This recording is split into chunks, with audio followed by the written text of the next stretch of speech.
सबसे पहले तो मैं पत्रकार भाइयों का बहुत ज़्यादा शुक्रिया अदा करता हूं। बहुत दिन खांसी आ रही है, तबीयत ठीक नहीं है। बहुत दिनों के बाद कोविड से थोड़ा मुक्ति मिली है कि हम लोग, मुझे लगता है कि पिछले कुछ साल के बाद यहाँ प्रेस कॉन्फ्रेंस कर रहे हैं। मैं आप सबका बहुत बहुत स्वागत करता हूँ, धन्यवाद करता हूँ। देखिए, हम आज इसलिए आपको हमने बुलाया है कि 12 नवंबर को रजा एकेडमी के द्वारा जो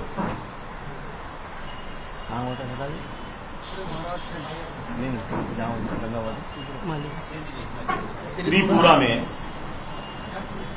बांग्लादेश में अगर किसी ने कोई मंदिर पे कुछ किया या वहां कोई हमारे हिंदू भाइयों के साथ कुछ हुआ तो उसके बदले त्रिपुरा के अंदर मुसलमानों को बुरी तरह से मारा गया, मस्जिदें तोड़ी गईं, मकबरे तोड़े गए और कानून के दायरे में रहकर भी अगर किसी ने सरकार के कामों की टिप्पणी किया, निंदा किया तो उस पर यूएपीए लगा दिया गया। मतलब ऐसा लगता है कि बीजेपी के राज में अनडिक्लेयर इमरजेंसी चल रही है। वही हालत यूपी की भी है, सेम हालत उत्तर प्रदेश की है। एक पत्रकार ने यूपी में कह दिया कि फलाने जगह पर लोग, गरीबी इतनी है, महंगाई इतनी बढ़ चुकी है कि लोग नमक और रोटी खा रहे हैं।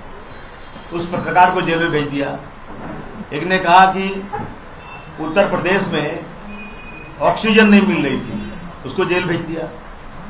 तो इस तरह की चीजें हो रही हैं। हमारे पास एक ही रास्ता है और वो रास्ता हमें हमारे पूर्वजों ने दिखाया है, गांधी जी ने दिखाया है।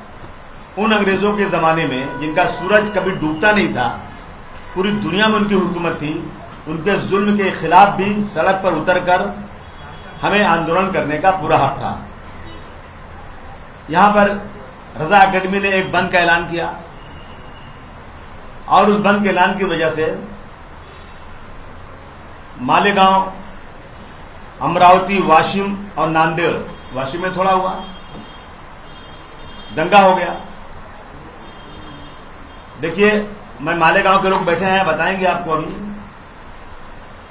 कुछ लोगों ने एक रैली निकाल दिया और रैली निकाल करके जा रहे थे, पुलिस ने रोका उनको। उसमें कुछ ऐसे तत्व थे, असामाजिक तत्व, नशे बेचने वाले, नशा करने वाले, गुंडा टाइप लोग उसमें उस रैली में आए। और जब पुलिस ने रोका, पुलिस ने वहां बहुत ही कायदे से काम किया, शांतिपूर्वक उनको आगे जाने से रोकने की कोशिश किया, जो पुलिस को करना चाहिए था। बगैर परमिशन के कोई ऐसी रैली नहीं हो सकती। तो उसमें कोई लड़के ने पुलिस को मार दिया। जिसने मारा उसको पकड़ कर जेल भेज दो, उसको सजा दो। लेकिन वहां हुड़दंग मच गई और कहीं पुल बन रहा था, कोई ब्रिज था, वहां पत्थर पड़ा था, कुछ लोगों ने पत्थरबाजी कर दिया, जिसकी हम खुली निंदा करते हैं। और जो लोग उसमें शामिल हैं उनके साथ बिल्कुल कार्रवाई सख्त होना ही चाहिए। लेकिन कोई नहीं, पहली बात नहीं है, कोई ये पहली बार नहीं है, ऐसा बहुत हो चुका है। लेकिन मैं एक चीज देख रहा हूं कि अमरावती में, मालेगांव में, नांदेड़ में, वाशिम में एक ही तरह से हुआ सब। मैं सरकार से कहना चाहता हूं, इसकी इंक्वायरी करो। कहीं इसके पीछे वो लोग जो महाराष्ट्र की सरकार को गिराना चाहते हैं, बार बार राज्यपाल की हुकूमत लाना चाहते हैं, राजपूत शासित महाराष्ट्र को करना चाहते हैं, कहीं उनकी साजिश तो नहीं है इसमें मिल करके कुछ लोगों से? क्योंकि मालेगांव में बहुत कायदे शराफत के साथ जुलूस जा रहा था, उसमें ऐसे तत्व आए कैसे? अमरावती में कैसे ऐसे लोग आए? इसकी सख्त इंक्वायरी होना चाहिए। जहां ये दंगा हुआ थोड़ा सा, वहां 2 पुलिस स्टेशन लगता है। एक पुलिस स्टेशन है आयशा नगर पुलिस स्टेशन, दूसरा सिटी पुलिस स्टेशन। एक ही आदमी पर 2 पुलिस स्टेशन में मामला दर्ज हो रहा है, जो नहीं होना चाहिए। हमारी मांग है सरकार से कि ये गलत है। दो पुलिस स्टेशन में एक ही आदमी पे एक तरह का FIR बिल्कुल गलत नहीं होना चाहिए। दूसरी चीज, अभी तक कोई पुलिस वाला या किसी सरकारी आदमी के ऊपर ऐसी चोट नहीं लगी है या पुलिस स्टेशन में या कोर्ट में ऐसा कोई एविडेंस नहीं दिया गया है जिसे 307 लगाया जा सके। सभी के ऊपर एक साथ में 307 लगाया जा रहा है। 307 में तो अटेम्प्ट टू मर्डर। देखिए, जब रजा अकेडमी ने अनाउंस किया ना, तो उसमें सिर्फ त्रिपुरा नहीं, उसमें अहानत रसूल यानी रसूल हुजूर सल्लल्लाहु अलैहि वसल्लम पैगंबर इस्लाम, जिनके लिए इस देश का हर मुसलमान ने, पूरी दुनिया का हर मुसलमान अपनी जान देने को तैयार रहता है, उसके बारे में अगर कोई कह दे भाई कि यहां पर हुजूर सल्लल्लाहु अलैहि वसल्लम की शान में गुस्ताखी हो रही है, उनके खिलाफ गलत बातें की जा रही हैं, नौज बिल्लाह उनको गाली दी जा रही है, तो कोई भी मुसलमान चाहे कितना खराब हो, नमाज भी नहीं पढ़ता हो, उसको भी जोश आ जाता है और वो बिल्कुल मानने को तैयार नहीं होता है। तो इसमें जो हुआ त्रिपुरा के साथ साथ हुजूर सल्लल्लाहु अलैहि वसल्लम के खिलाफ हो रहा है कुछ, इसलिए ज्यादा लोग मुसलमान निकल कर रोड पे आ गए। आना भी चाहिए, क्योंकि हम पिछले कई बारों से सरकार से कह रहे हैं, जहां कानून बनता है असेंबली में बोल चुके हैं कि स्पीच एंड एक्सप्रेशन के लॉ का फायदा लेते हुए कोई भी व्यक्ति किसी धार्मिक देवी देवताओं को, पैगंबर इस्लाम को, कुरान शरीफ को, देवताओं को, डॉक्टर भीमराव अंबेडकर को, बाला साहब ठाकरे को, मैं सारे लीडरों की बात कर रहा हूं, उनके खिलाफ ऐसी कोई बात, जो मर चुके हैं जिंदा नहीं है, उनके खिलाफ ऐसी कोई बात बिल्कुल नहीं होना चाहिए जिससे इस देश में रहने वाले, चाहे हिंदू हो या मुसलमान, सिख हो या ईसाई, उनके धर्म को में कुछ उनको ठेस लगे, अपमानित हो। इसके लिए कानून बनाइए, लेकिन सरकार कानून नहीं बना रही है, जिसकी वजह से सिर्फ महाराष्ट्र नहीं, देश के कोने कोने में कई जगहों पर बार बार जब कुछ होता है, बड़ी बड़ी रैलियां निकलती हैं, उसमें झगड़े होते हैं, लोग पकड़े जाते हैं, हमारी प्रॉपर्टीज का नुकसान होता है। तो मैं सबसे पहले ये मांग करना चाहता हूं कि अब धर्म के बारे में देश में कभी कोई किसी के धर्म के बारे में, किसी धार्मिक बड़े व्यक्ति के बारे में कोई गलत बात करता है, इंसल्टिंग चीज करता है, तो UAPA जैसा कानून बनाकर उसको कुछ साल के लिए जेल में डाल देना चाहिए। ये हमारी सबसे बड़ी आज मांग है। अगर ये होता तो शायद किसी की हिम्मत नहीं पड़ती। दूसरी चीज, वहां अब तक जो है, कल तक आज भी गिरफ्तारी होगी, सिर्फ मालेगांव में 53 लोग पकड़े जा चुके हैं, जबकि जुलूस में पुलिस के मुताबिक सिर्फ 500 से 600 लोग थे। 53 लोग गिरफ्तार हो चुके हैं और सब पे 307 लग रहा है। और मैं आपके जरिए से महाराष्ट्र सरकार को और होम मिनिस्टर साहब को कहना चाहता हूं कि इसमें हजारों लोगों को वांटेड दिखाया गया है और उनको गिरफ्तार करने के लिए रातों को पुलिस बगैर लेडीज पुलिस को लिए हुए घरों में घुसती है, कबाड़ खोल डालती है, मारती है लोगों को, कपड़े फेंक देती है। हमने पुलिस को अप्रिशिएट किया है, तारीफ किया है कि पुलिस ने इसको अच्छा हैंडल किया, लेकिन उसके बाद मुझे लगता है RSS और BJP का दबाव पड़ रहा है, जिसकी वजह से मुझे लगता है कि ये लोग महाराष्ट्र में दंगा करना चाहते हैं।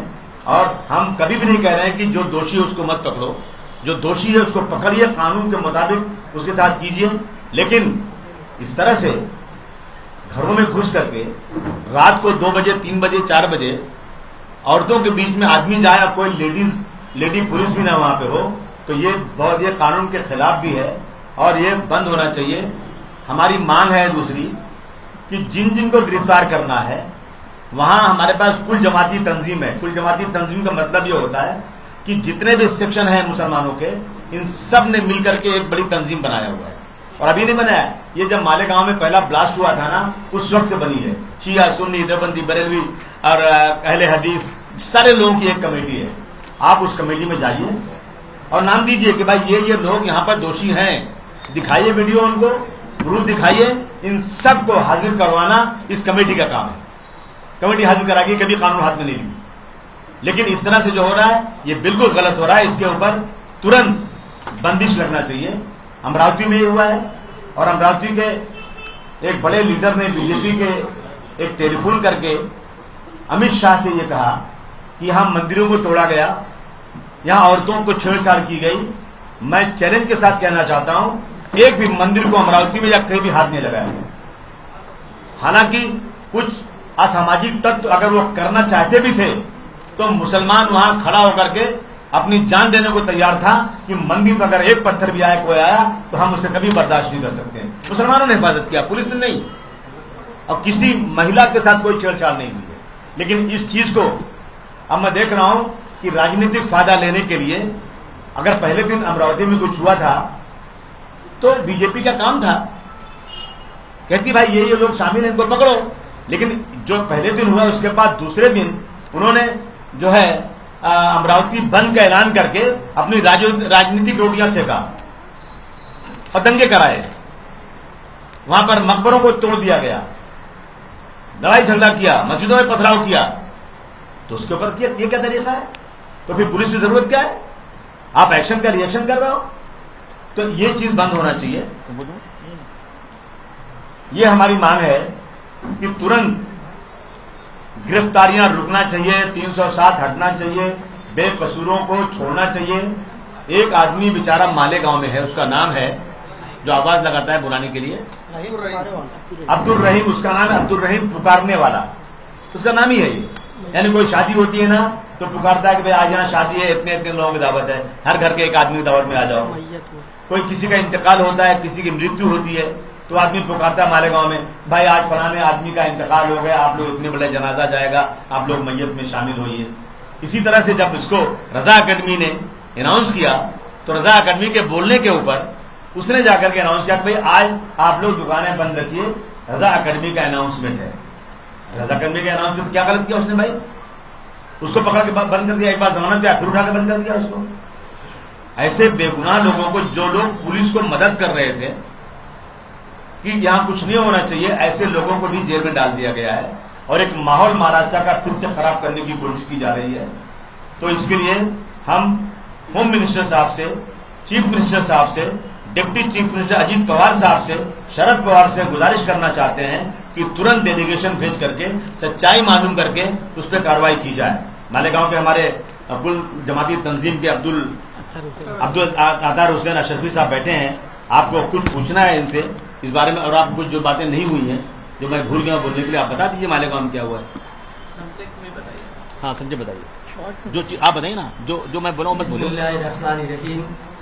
सबसे पहले मैं एक गलत फहमी दूर करना चाहूँगा कि रजा एकेडमी बम्बई ने बंद का ऐलान किया, उसके बाद मालेगांव में जो रजा एकेडमी है उसने उसकी तायद में रजाकाराना तौर से बंद का ऐलान किया गया।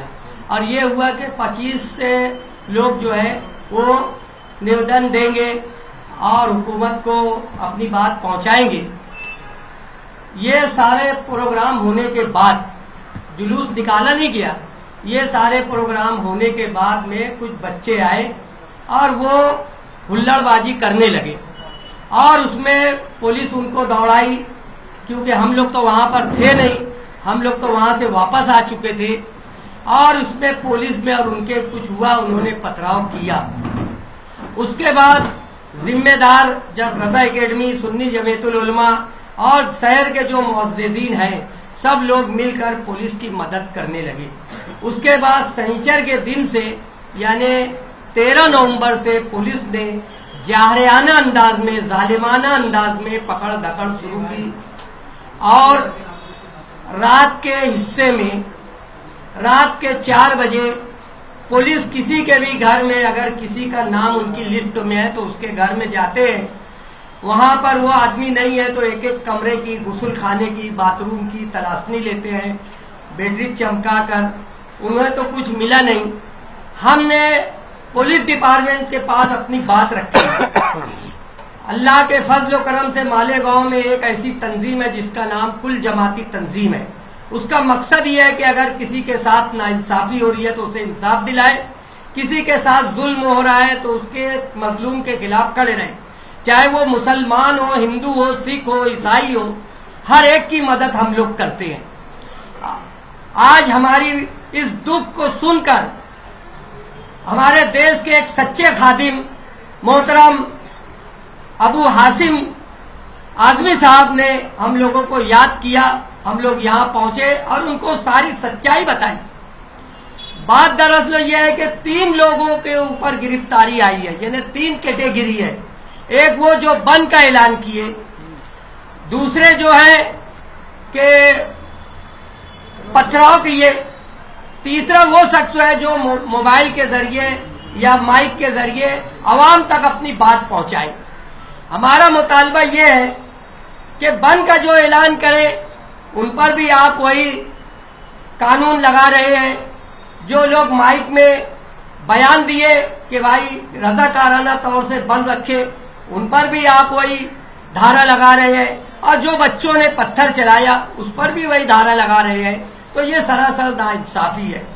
इसलिए हम लोग आज हमारे शहर के, हमारे महाराष्ट्र के सच्चे खादिम के पास हाजिर हुए।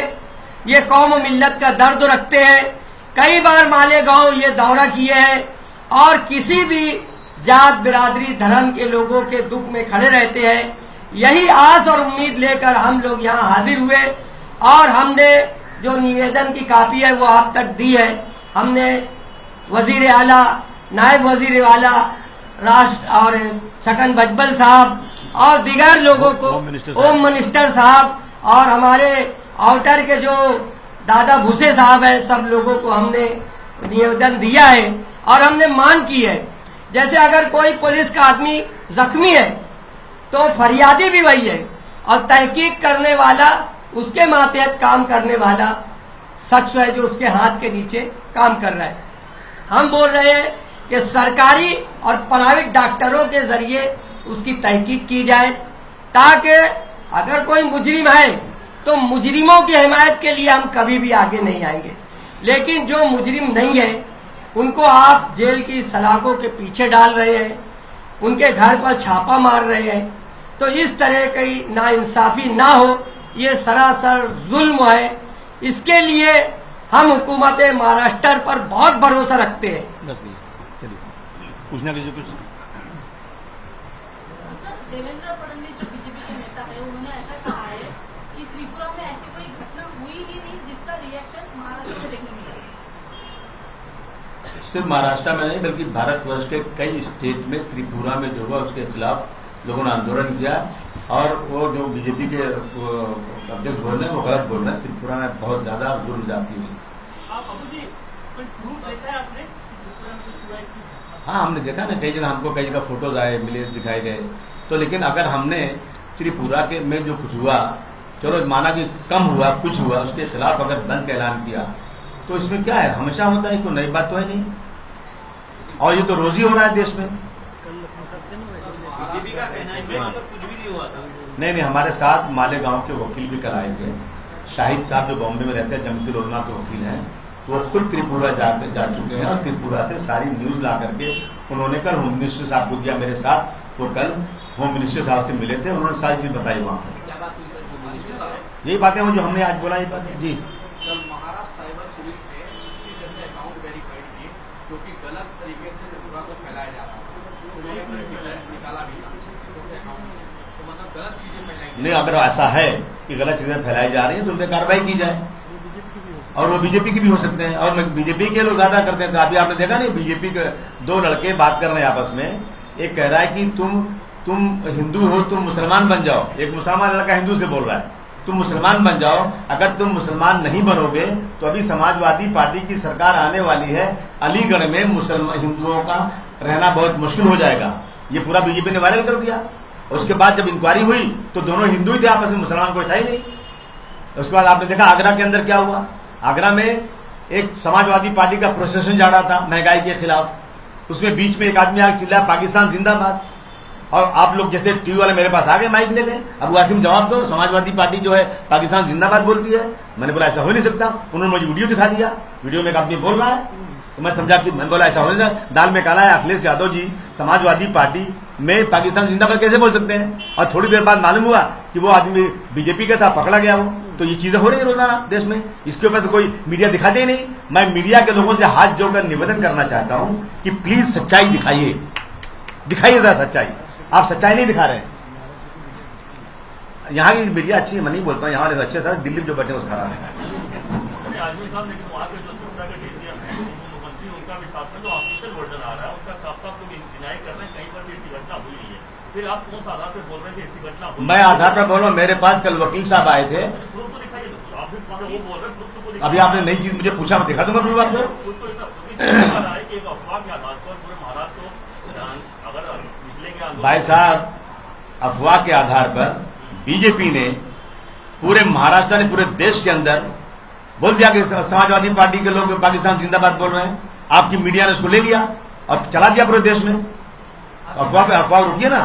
एक सवाल ये है कि जो कांग्रेस एनसीपी के लीडरान है वो कह रहे हैं कि रजा अकेडमी इतनी मजबूत तंजीम नहीं है कि उसकी कॉल पे इतना बड़ा बंद बुलाया जा सके। मैंने कहा ना कि मजबूत हो या देखिए मजबूत हो या कमजोर हो, लेकिन मैंने कहा ना कि जब हुजूर सल्लल्लाहु अलैहि वसल्लम की शान में कोई गलत चीज हो रही है तो एक शराबी मुसलमान जो नमाज नहीं पढ़ता है ना, वो भी अपनी जान देने निकल आता है, तो भीड़ हो जाती है, जमा हो जाती है। इसलिए तो कह रहा हूं कि देश में ये चीजें बंद कर दो, एक कानून बना दो ताकि कोई भी किसी धर्म के खिलाफ बोलने ना पाए। उत्तर प्रदेश में जो इलेक्शन होने वाले सर, यहाँ पर उत्तर प्रदेश में जो इलेक्शन होने वाले उसको मद्देनजर रखते इस तरह के दंगे भड़काए जा रहे, इस तरह से बयान शरद पवार जी ने भी दिया। बिल्कुल, ये तो मैं उसका समर्थन करता हूं, ये हो ही रहा है। अभी आपके कोई विजन नहीं सरकार बीजेपी का, कोई विजन नहीं, सिर्फ और सिर्फ हिंदू और मुसलमान, हिंदू और हर जगह पे हिंदू मुस्लिम दिखाया जाता है। क्या है ये तो बिल्कुल मतलब देश को बर्बाद करना। हमारी जो इस देश के अंदर हिंदू मुस्लिम एकता गंगा जमनी तहजीब है, उस तहजीब को बर्बाद करने के लिए आपने देखा ना मीडिया के अंदर कैसा दिखाया लोगों ने तबलीग जमात को, कि तबलीग जमात के लोग अगर मुंबई में 100 आदमी बीमार है कोविड में तो 50 तो तबलीग जमात की वजह से हैं। ये पूरे देश में दिखाया मीडिया ने। एक मीडिया में एक न्यूज देने के लिए इतना चिल्लाना पड़ता है, एक 5 सेकंड के लिए इतना पैसा लगता है, ये कई महीने तक घंटे घंटे भर चिल्ला रहे हैं तबलीगी जमात ये तो मुस्लिम हिंदू के बीच में दरार पैदा कर दिया। कई जगहों पर इसी न्यूज की वजह से कितने मुसलमानों की हत्याएं हो गई, सब्जी बेचने वालों को मार दिया गया, उसका आई कार्ड चेक किया जा रहा है, उसका आधार कार्ड चेक किया जा रहा है। ये तो हो रहा है देश में, ये सब गलत न्यूज है। इन गलत न्यूज के ऊपर ये अगर हो रहा है तो क्या करेंगे आप? आजाद मैदान का दंगा जो हुआ था, उस दंगे में 17 नामजद आरोपी थे जो आज तक अरेस्ट नहीं हुए, इंक्लूडिंग बाबा बंगाली और रजा अकेडमी के लोग। इसके अलावा 4,500 लोग उसमें जो है आरोपी रहे। 53 आरोपियों को अरेस्ट किया गया है। आपको नहीं लगता क्या कि एक तबका वो पसमानदा मुसलमानों को बहकाता है ये दंगे की आड़ से? वो तो अरेस्ट नहीं होते, जेल में वो गरीब लोग जाते हैं, जेल में वो फैमिली पिसती है। इस पर आपका क्या? नहीं, मेरा कहना है कि बिल्कुल गलत है। हमारे देश का कानून है कि आसमान की ऊंचाई पर कोई बैठा हुआ व्यक्ति हो, चाहे कितना भी मजबूत हो, 1 लाख आदमी एक तरफ खड़ा हो जाए और एक गरीब आदमी एक तरफ खड़ा हो सच्चा हो, तो 1 लाख आदमी को झुकता करके एक गरीब आदमी का साथ देना चाहिए। परंतु यहाँ होता नहीं। यहाँ देखता यहाँ ऑटो की राजनीति हो रही है। रोज आना देख रहा हूं मैं कि जुल्म जाति कितनी बोझ। मुझे याद है जब बाला साहब ठाकरे की पत्नी हमारे उद्धव साहब की मदर के ऊपर जब शिवाजी पार्क के अंदर उनकी मूर्ति पर कहीं कुछ काली से गया था, मुझे लगता है कोई फुटबॉल खेलने के बाद लग गया होगा, लेकिन कितना बड़ा दंगा हुआ इसके ऊपर। मुझे याद है कि थाना के जब वो लीडर का इंतकाल हुआ था सिंघानिया हॉस्पिटल के अंदर, तो पूरा सिंघानिया जला दिया गया। क्या किसी बैंड लगा गया, किसी को पकड़ा गया? क्या कुछ नहीं होता है। ये हो रहा है देश के अंदर। गरीबों को उठा के डाल दो अंदर, उनके पास खाने को नहीं, उनके पास जमानत के लिए 5 रुपया नहीं है। आपको लगता है जिस आदमी ने मीटिंग पूरी बुलाई थी, यानी जो जिस तरीके से बंद का ऐलान किया, तो लगता है उनको बंद करने के बाद आपको मांग करनी चाहिए? नहीं, मैं मांग तो उन पर भी करूंगा ना। अभिनव भारत, सनातन संस्था, बहुत सारी संस्थाएं हैं जिनके लोग पकड़े गए, उनको 10-10 साल सजाएं हुई, लेकिन आज तक बैंड नहीं हुआ। सीमी पे बैंड हुआ, हमने बहुत तालियां बजाई कि अगर ये सीमी गलत है तो बैंड लगाओ, लेकिन दिल्ली की एक अदालत ने गीता मित्तल नाम की एक लेडी महिला ने 252 पेज के जजमेंट दिया कि सिमी के खिलाफ किसी ने आज तक मुझे एक ऐसा एविडेंस नहीं दिया कि सिमी को आगे मैं बैंड कर सकूं, लेकिन सुप्रीम कोर्ट ने डाल दिया, बैंड पड़ा हुआ है। तो ऐसा है कि यहाँ धर्म के नाम पर, यहाँ कमजोर के नाम पर काम हो रहा है, ये तो गलत है ना। रवि राणा को समाजवादी पार्टी ने हिमायत दी थी और अमरावती से आमदार बने। अभी उन्होंने केंद्रीय मंत्री को पत्र लिखा है मुसलमानों के ताल्लुक से। जिन्हें हम हार समझे थे गला अपना सजाने को, वही अब सांप बन बैठे हम ही को काटना है। आदमी साहब, कंगना रनौत का क्या कहना है आपको? उसने कहा है कि 1947 में भीख मिली और आजादी 2014 के बाद मिली। अभी तक जेल नहीं गई, मुझे अफसोस है। अभी तक घूम रहे बाहर, मुझे अफसोस है। ऐसे लोगों को जेल में डाल देना चाहिए जो लोग सरकार की चमचागिरी तलवे चाट करके अपनी वाहवाह करवाना चाहते हैं। देश के लाखों लोगों ने आजादी के लिए अपनी जान कुर्बान की, शहीद हैं। इन शहीदों का अपमान करने वाले को मैं समझता हूं 130 करोड़ में किसी को बर्दाश्त नहीं करना चाहिए। वापस लेना चाहिए? बिल्कुल फौरन मार के लेना चाहिए उससे और माफी मांगना चाहिए जिन्होंने दिया। रजा अकेडमी में कार्रवाई होना चाहिए। नहीं, मैं रजाकांड में मैं कह रहा हूं कि जो भी बोल रहे कि बंद की वजह जो है ना रजा अकेडमी, देखिए ऐसा है ना कि अगर रजा अकेडमी कार्रवाई होना चाहिए तो बहुत सारे लोगों पर कार्रवाई होनी चाहिए। इस तरह कार्रवाइयां बहुत लोगों ने किया है, बहुत दंगे हुए हैं, लेकिन अभी तक कार्रवाइयां पे हुई नहीं। अगर कार्रवाई होना चाहिए तो 92 के दंगों का जो श्री कृष्णा ने निकाला था, सारी रिपोर्ट सामने आ गई, आज तक कोई कार्रवाई नहीं हुई। तो कितनी कार्रवाई करेंगे आप? रजा अकेडमी ने पीसफुल बंद बुलाया था, ये लोगों ने भड़काया है, हमारा मानना ही नहीं। बोलो ना, बोलो ना। देखिए रजा अकेडमी ने एक पीसफुल बंद बुलाया था। हमारा मानना है कि इस जो हिंसा हुई है उसके पीछे जो लोग हैं वो कहीं न कहीं भारतीय जनता पार्टी के लोग ही है। महाराष्ट्र में वो लोग वातावरण खराब करना चाहते हैं। हम ये नहीं मानते कि रजा अकेडमी के कॉल में कहीं भी आप उनके सारे वीडियो सारे उनके देखिए, उन्होंने अपनी मर्जी से बंद करने के लिए उन्होंने एक पीसफुल बंद बुलाया था। उन्होंने कहीं भी जो है ये नहीं कहा था कि इस तरह का कोई आंदोलन करो। सारे वीडियो में कहा कि किसी को रास्ते में नहीं आना है, आप अपनी मर्जी से अपनी दुकान बंद कीजिए। ये वातावरण खराब करने के पीछे सिर्फ भारतीय जनता पार्टी।